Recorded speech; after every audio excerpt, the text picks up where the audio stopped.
Perhaps you won't like what I'm about to say, but it's the truth that many people avoid their whole lives. If your life looks exactly the same as last year, it's not because you lack opportunities, it's because you haven't changed enough to deserve a better life. I've met countless people who work hard, sacrifice, stay up late, wake up early, yet still end up in the exact same place. They change jobs, change environments, change methods, but they don't change the person doing those things. And then they ask themselves, why am I not moving forward? Why are others going farther when I work harder? I know that feeling. I once lived in the exhaustion of someone who tried so much but went nowhere. Some days I thought I was improving, but at the end of the month my wallet was still empty, my heart still anxious, my future still blurry. And then one day, I heard my mentor say a sentence that froze me in place. Nothing changes until you change. That sentence wasn't advice, it was a mirror. And when I looked into it, I saw the truth. I didn't lack time. I didn't lack opportunities. I lacked inner transformation. Life doesn't reward those who wait. Life only opens doors for those who become. And that's why I'm here today to share with you the principles that change the direction of my life. Not pretty tips to sound nice, but truths that can transform a person from within. If you've ever felt you should be in a better place, then this video is the door. And when you reach the end, you may no longer see yourself the way you used to. Principle 1, guiding philosophy determines direction, not effort. I still remember clearly the early years when I worked more than anyone I knew. I threw myself into work from morning to night, hoping that if I tried long enough, if I worked hard enough, life would automatically open a better door. But strangely, the harder I tried, the more I felt like I was just running in circles around my own life, like a carriage horse going around a pole thinking it was moving forward. One afternoon, after a long day, knocking on doors, selling a product no one wanted to buy, I put my briefcase on the floor and sat silently. A question echoed in my mind, one you've probably heard inside yourself too. Why am I doing so much? Yet nothing is getting better. That evening I met the mentor who changed my life. He looked at me and spoke in a deep, slow voice, sharp like a blade slicing through illusion. Jim, the problem is not your effort.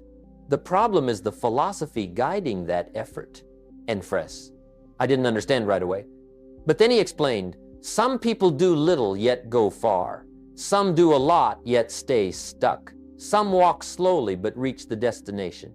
Some run until they collapse yet remain at the starting point. And the difference isn't in strength, it's in direction. I started looking back on my life and realized a bitter truth.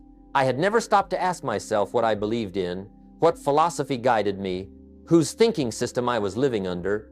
I simply acted without knowing where my actions were taking me. Philosophy is like a sailor's compass. Without it, no matter how strong the ship is, it will drift. No matter how favorable the wind is, it's meaningless. No matter how calm the sea is, it can't guarantee arrival. But with the right compass, even in rough waves, the sailor finds his way. I realized that philosophy determines whether you spend or invest, whether you react or choose, whether you blame circumstances or change yourself, whether you live drained or live with purpose. And then I started changing little by little. I read differently. I thought differently. I wrote my goals differently.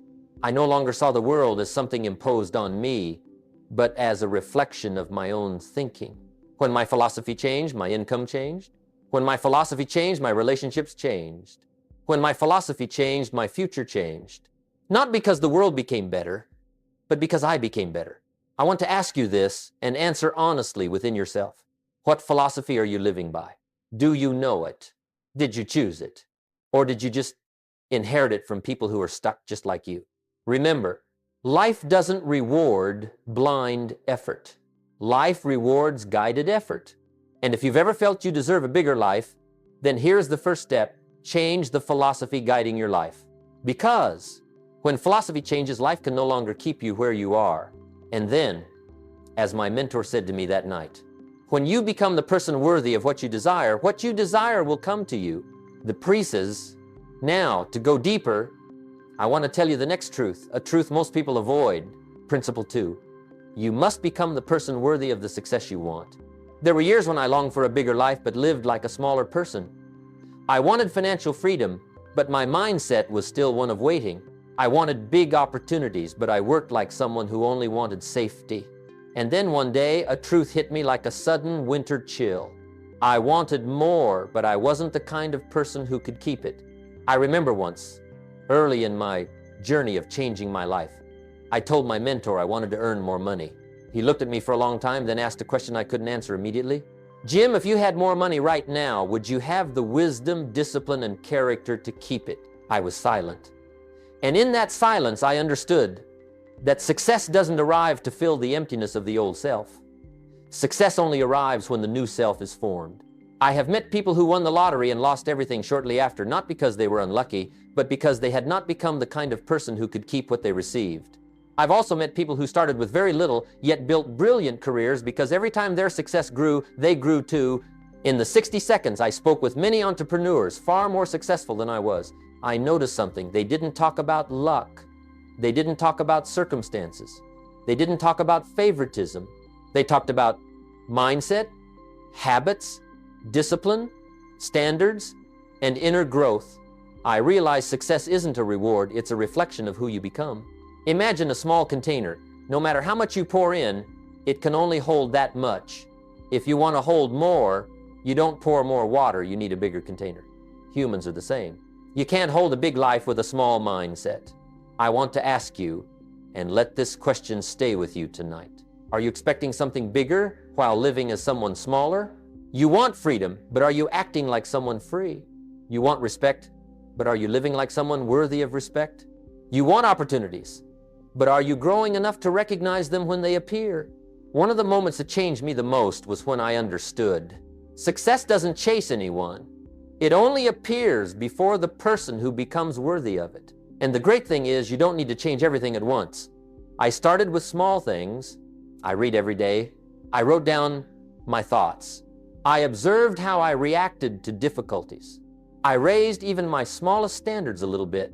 And like spring arriving after winter, inner change slowly bloomed.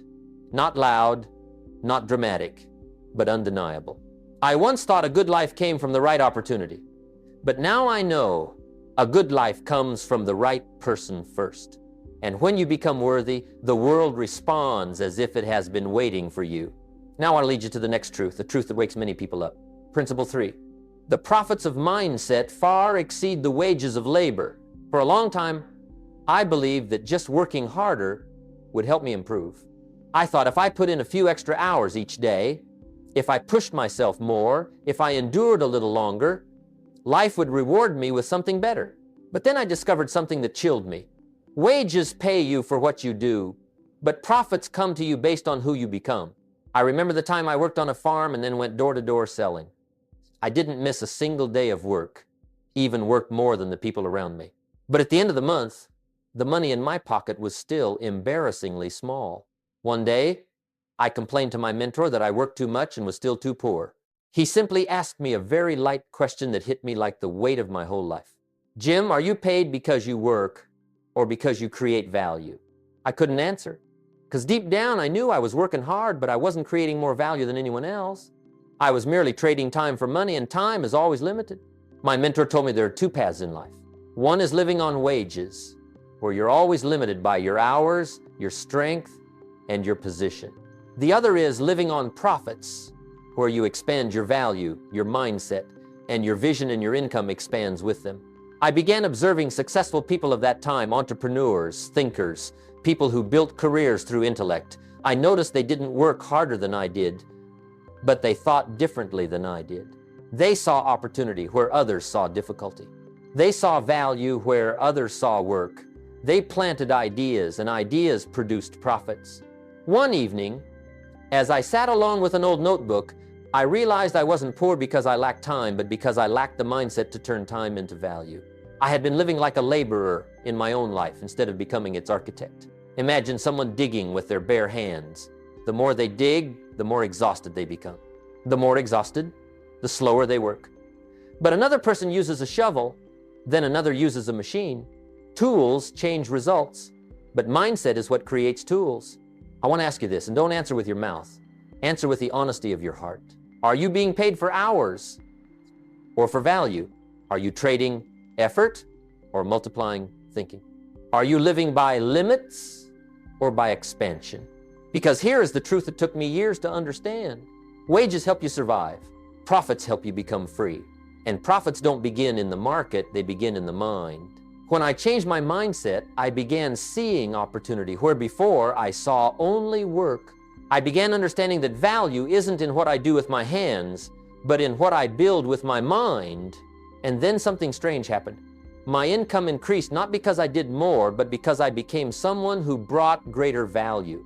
I want to leave you with a sentence you can write down, stick on your wall, or keep in your wallet as a daily reminder. Don't ask when your income will increase. Ask how far your mindset will expand. And when that happens, income becomes a natural consequence, like harvest season after the right kind of planting. Now that you understand the difference between wages and the profits of mindset, it's time to step into an even deeper truth, one that very few people dare to face. Principle 4, in danger, there is always opportunity, if the mind is wide enough to see it. There were moments in my life when I thought I was hitting a complete dead end. Work wasn't going well, income wasn't enough to live on, the door in front of me was shut, and it felt like the whole world was against me. I believed I was unlucky, that life was unfair, that everything was too hard. But then many years later, looking back at those seemingly darkest moments, I realized something that gave me goosebumps. Every time I thought I was failing, life was actually opening a new path that I wasn't clear-headed enough to see. I once heard my mentor say a sentence that I didn't fully understand at the time. In danger, there is opportunity, but only those whose minds are open enough can see the opportunity hidden in the shell of difficulty. When I lost my first job, I thought it was the end. I was anxious, stressed, ashamed, and confused. But being pushed out of that familiar place was exactly what led me into the path of learning, self-development, and eventually to the opportunity that changed my life. If I had kept that old job, I might have lived a safe life, but a small one. I met many people in the 70 seconds and 80 seconds people who had gone through crises, breakdowns, losses, and failures. And I noticed the difference wasn't in their circumstances, but in how they saw those circumstances. The weak saw an ending. The strong saw a beginning. The fearful saw risk. The mature saw choices. Those who lived by emotion saw obstacles. Those who lived by philosophy saw the seeds of opportunity lying in the soil. Imagine winter.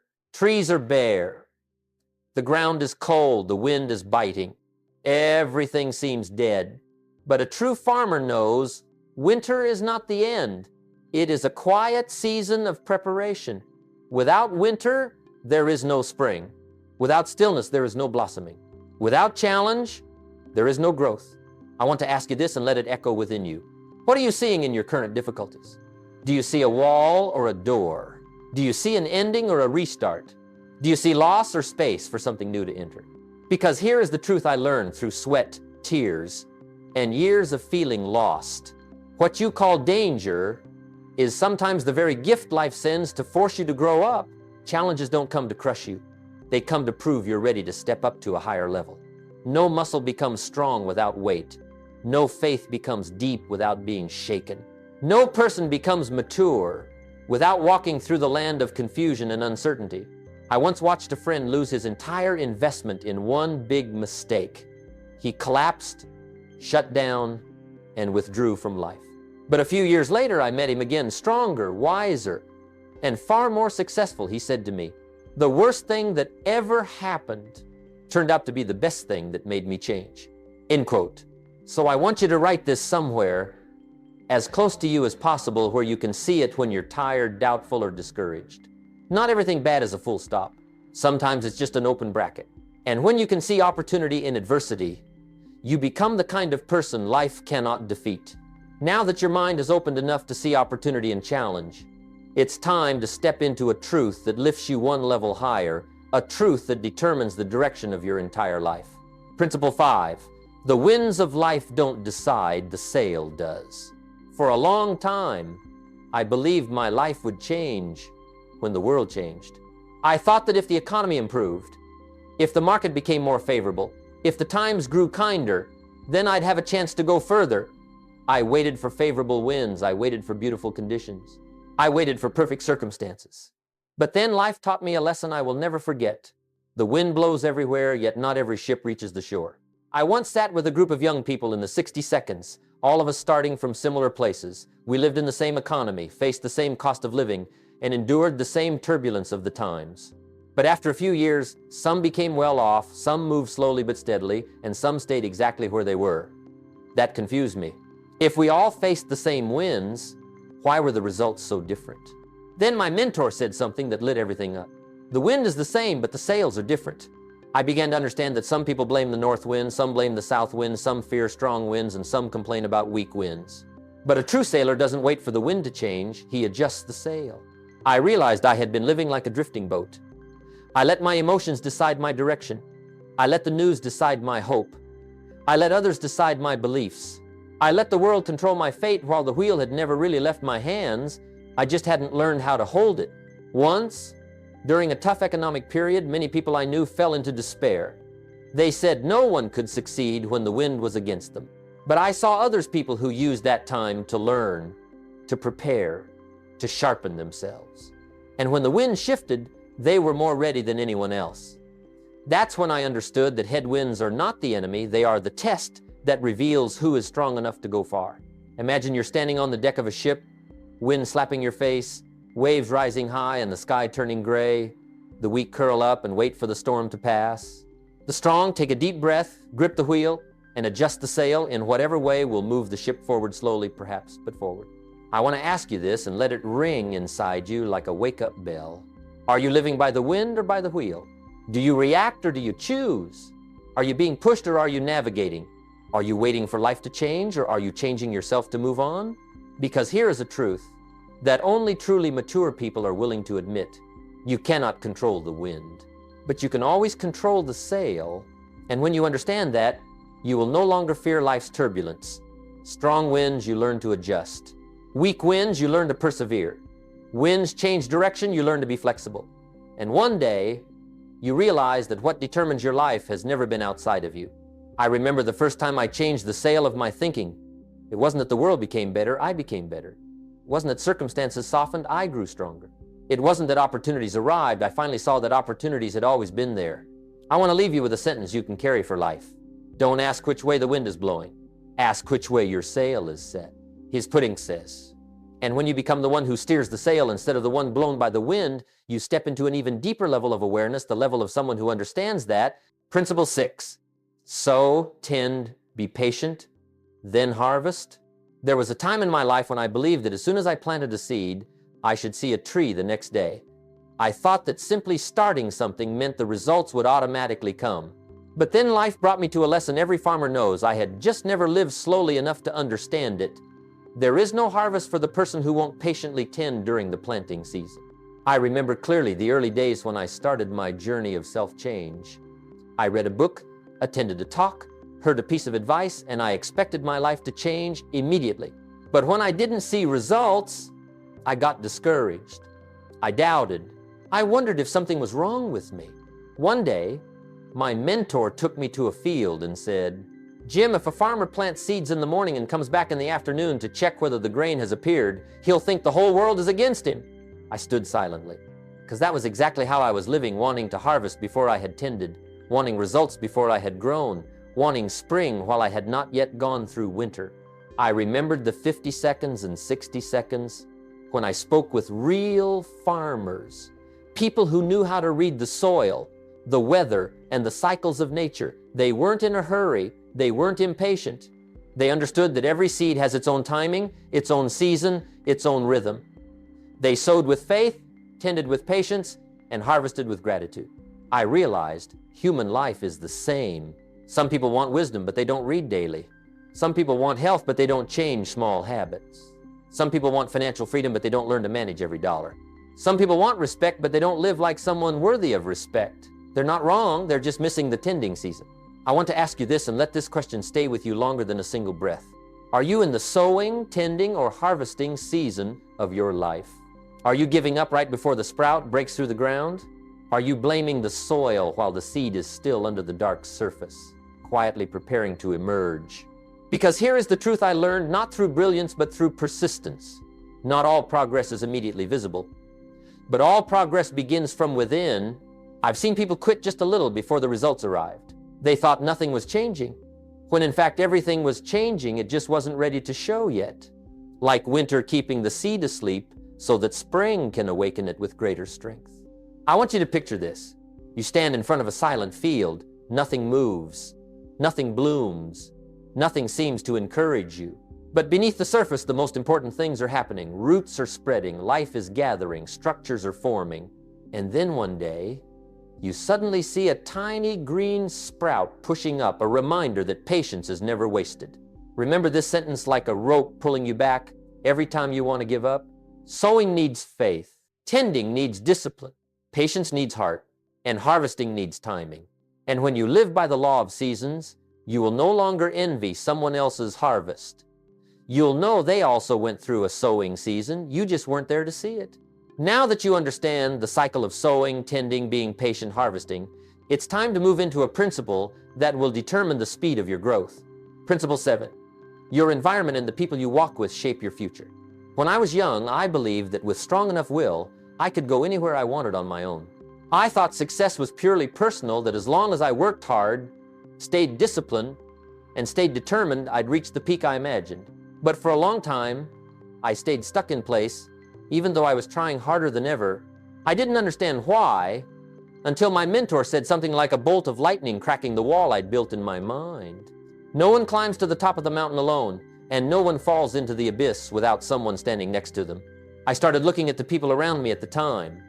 They weren't bad, they weren't evil, they weren't sabotaging me, but they thought small, dreamed small, and lived small. They told me not to expect too much. They told me to be satisfied with what I had. They told me life only goes so far. And I didn't realize that every one of those words was like a stone tied to my feet as I tried to climb. Once, in the 70 seconds, I visited a farm with 2 planting areas. The same seedlings were used in both, but one area was inside a greenhouse where the light was right, the temperature stable, the humidity suitable. The other area was on dry soil, beaten by wind and scorched by sun. Same seeds, same farmer, same time. But the results were so different it was unbelievable. That's when the farmer turned to me and said, "Not every seed is weak. Sometimes the soil just isn't enough to let it grow." That sentence froze me in place. I looked back at my life and realized I didn't lack potential. I lacked an environment where it could bloom. I didn't lack dreams. I lacked people who believed in those dreams. I didn't lack ambition. I was just close to people who had stopped wanting more long ago. I want to ask you this, and answer with the courage of your soul. Are you in an environment that nourishes or an environment that withers your dreams? Do the people around you help you grow or make you shrink? Do you hear more words of encouragement or words of doubt? Are you reminded that you can or that you should stop trying? Because this is a truth so powerful it can redirect your entire life. You will become a version similar to the people you spend the most time with. I once watched a young man who was bright and full of energy, but he lived in an environment of pessimistic, fearful people who despised change.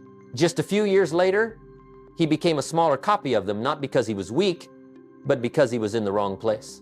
I also saw another man who started out very ordinary, even less fortunate, but he changed his environment. He spent time with people who were rising, learned from those further ahead, and step by step, quietly, he outgrew even his former self.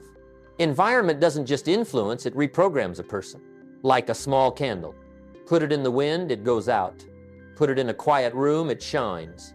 Put it in a big enough space, it can light other candles. I want you to remember this sentence as a compass for the coming years. Don't just choose goals. Choose the environment that turns you into the person who can keep those goals. Because a seed, no matter how strong, cannot sprout in dead soil. And a person, no matter how full of potential, will shrink in a small environment. Now that you understand the power of environment and companions, it's time to move into the next principle, the principle that turns dreams into tangible results. Principle 8, micro-disciplines create macro-transformation. For a long time, I thought that to change my life, I had to do something big, powerful, and dramatic. I believed a turning point had to come from a dramatic event, a bold decision, a blazing moment. But then I discovered something very few people are willing to accept because it goes against human impatience. Life doesn't change in the big moments. It changes in the small habits, repeated over and over. I remember when I first started reading, I didn't read much, just a few pages each night. And at times I thought that didn't make any difference. But then 3 months passed, 6 months passed, a year passed, and I realized I was no longer the same person. Not because I had had some sudden awakening, but because I had been dripping small drops of water onto my mind every day, and the old stone inside me began to wear away not by force, but by quiet persistence. I met people in the 60 seconds and 70 seconds who built their careers, health, intellect, and happiness, not through explosions, but through very small steps that never stopped. They saved a little at a time. They learned a page at a time. They practiced one skill at a time. They adjusted one habit. And over time, they went so far that others called it luck simply because they hadn't seen those small steps. I want you to picture this. A single brick is nothing. But lay one brick a day, and one day you stand before a house. A single drop of water is nothing. But drip it long enough on stone, and one day a dent appears. One step doesn't change the journey. But walk steadily, and one day you've crossed the hill others only look at from afar. When I understood that, I changed the way I approached life. I stopped asking, how can I change fast? And started asking, what is the smallest thing I can do today and every day? You minds. I realize people don't fail because they're weak, but because they demand immediate results. They want to read one book and become wise. They want to exercise for a week and become strong. They want to change for a month and become wealthy. But the world doesn't work that way.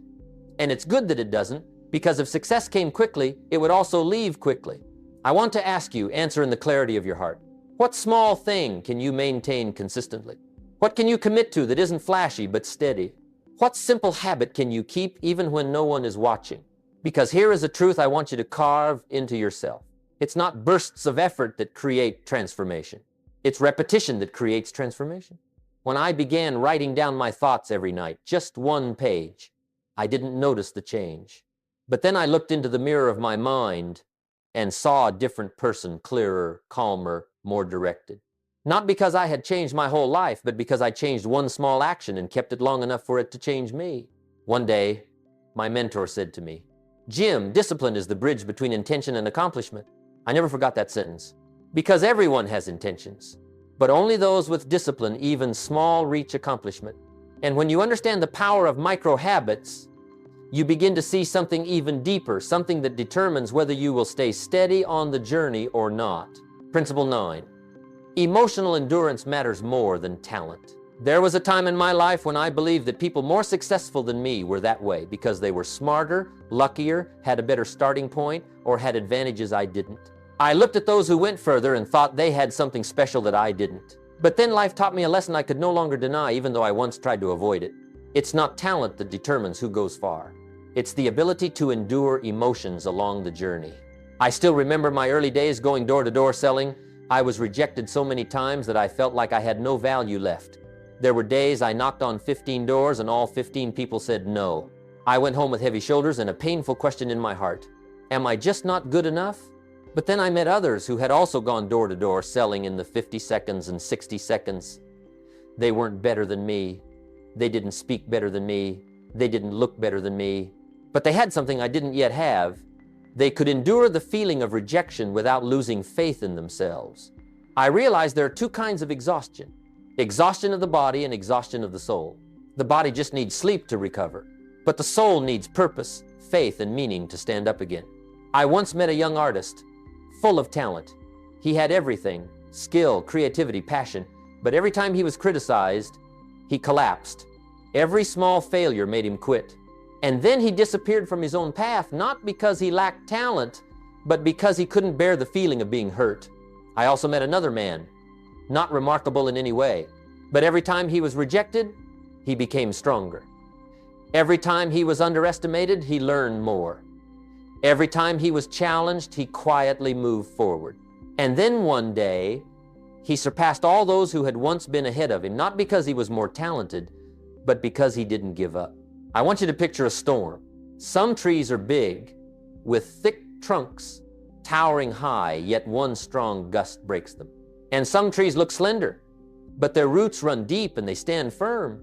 Emotional endurance is the root system of a person. I want to ask you this, and let this question go deeper into you than you expect. Can you keep going even when no one believes in you? Can you get back up even when you yourself doubt you? Can you hold your faith even when results haven't shown up yet? Can you bear the loneliness of someone who is growing? Because here is a truth very few are brave enough to face. Talent helps you start. Emotional endurance helps you finish. In the 70 seconds, I observed people who stayed successful over the long run. They weren't people who felt less pain. They were simply people who didn't let pain decide their future. They weren't people without fear. They were people who didn't let fear make them stop. Once, my mentor looked at me and said, "Jim, emotions are like muscles. You have to train them through challenges, otherwise they'll be weak." I never forgot that, because I've seen too many people with potential who broke themselves with fear, self-doubt, oversensitivity, and emotional fatigue. Remember this sentence as a shield on the days you're shaken. It's not that I'm better, I just didn't quit. And when you become someone with emotional endurance, you step into another level of awareness where you understand that success is not about climbing alone, but about helping enough people climb with you. Principle 10. Serve enough people, success will come on its own. For a long time, I chased success as if it were a rare bird I had to run after, hunt down, and hold tight before it flew away. I thought success was about achieving more, owning more, collecting more. But then life in a very subtle way showed me a truth that was completely the opposite. Success comes to those who don't chase it, but serve enough people that it finds them. I still remember when I met a big businessman in the late 60 seconds. He had an admirable career, a happy family, and a calmness that made anyone near him feel at ease. I asked him for the secret to success, expecting a complex, lofty answer. But he simply smiled and said, "I just tried to help enough people get what they want, and as a result, I have everything I want." That answer left me silent for a long time. I looked back at my life and realized the times I felt disappointed, frustrated, and lost were exactly the times I was only thinking about myself. I thought about what I lacked, what I hadn't achieved yet, what I wanted to have. But the biggest breakthroughs in my life came when I turned to a different question. Who can I help today? I remember very clearly the first time I shared what I'd learned with a younger person who was struggling. I didn't take any money. I didn't expect anything in return. I just gave. But strangely, that very day, I felt richer than on any day I earned more income, because I realized a person's value doesn't lie in what they keep, but in what they spread. In the 70 seconds, I saw many wealthy people who were lonely. And I also saw many ordinary people with deep influence because they helped, supported, and guided others. I began to understand that greatness doesn't come from accumulation, but from service. I want you to picture a candle. When it lights another candle, it doesn't lose its flame. It makes the room brighter. People are the same. I want to ask you this and let it travel to the deepest part of your soul. Are you trying to gain or trying to create value? Are you asking what the world should give you or what you can give? Are you trying to be better than others or trying to help others become better? Because here is a truth that only truly mature people understand. Success is not a destination. Success is the result of serving. Once, my mentor looked at me and said, "Jim, if you want a big life, help other people grow big." I never forgot that. I saw that when I helped someone change their thinking, they went on to help someone else. When I shared a lesson, it created a ripple effect across the water's surface. When I lifted someone who was struggling, I was planting a seed in a field whose harvest I could never fully measure. And then I realized, there is no wealth greater than knowing someone's life is better because you passed through it. Remember this sentence as a personal oath for someone who wants a meaningful life. Help enough people get what they want, and you won't be able to avoid success. And when you live with a spirit of service, you understand something even deeper, that no matter how strong you are, the journey cannot be only about you. Because, principle 11, no one succeeds alone, but you have to start alone. There was a time in my life when I believed that if I were lucky enough, at the right time, in the right circumstances, someone would see my potential, reach out, pull me up, and open the door to a better life. I hoped someone would believe in me. I hoped someone would lift me. I hoped someone would walk with me from the beginning. But then life taught me a lesson that was both lonely and liberating. No one shows up to lift you until you stand up first. I remember the nights I sat alone in a small room, with my bank account nearly empty and my faith shaken. No one patted my shoulder. No one told me I would make it. No one saw value in someone struggling like me. And in that silence, I understood that the first step is always the loneliest step. When I began my personal development journey in the late 50 seconds, I had no group, no team, no cheerleaders. Family told me I was dreaming. Friends told me I was naive. Society told me to accept reality. But I still took a step, even a small one, because deep inside a voice whispered, there has to be more to life than this. And that lonely step opened the path that led me to my mentors, my friends, and companions later on. I realized the world only sends you the people you need after you prove you truly want to change. Over the decades that followed, I met many people who said they would start when someone joined them. They would change when they had support. They would move forward when they had a companion. But they didn't understand that. Companions only appear after you begin, not before. Imagine you're standing at the base of a hill. No one climbs for you. No one steps for you. No one carries you to the top. But when you start climbing, even slowly, even out of breath, even alone, you begin to see others who are climbing too. You'll meet eyes that understand you. You'll receive nods from those who went before. Only those who are climbing can see each other. I want to ask you this, and let this question touch the deepest part of you. Are you waiting for someone to believe in you while you still don't believe in yourself? Are you waiting for someone to walk with you while you still haven't taken a step? Are you waiting for someone to clear the way while you still haven't stood up? Because here is a truth many people spend their whole life to finally realize. No one can start helping you until you start helping yourself. When I walked, even in loneliness, I began to meet people with similar desires. When I read, I met those who were also learning. When I practiced discipline, I met people who respected discipline. When I grew, I met people more mature than me, and they lifted me, but only after I showed I had stepped into the journey. Once, my mentor said to me, "Jim, you have to light the first torch yourself, then the light will attract other torches." I never forgot that. You may feel lonely when you begin, but you won't be lonely forever. You may feel lost when you change, but you won't be lost forever. You may feel misunderstood by others until you meet the right people. Remember this sentence as a promise to yourself. I don't need anyone to start with me, but I will not finish alone. End quote. Because your journey will lead you to people with the same frequency, the same will, the same faith, but only when you're brave enough to step onto the path first. And when you understand this, you're ready to enter the final principle. The principle that brings your entire journey back to the deepest essence of life. Principle 12. The true value of life is not what you own, but who you change.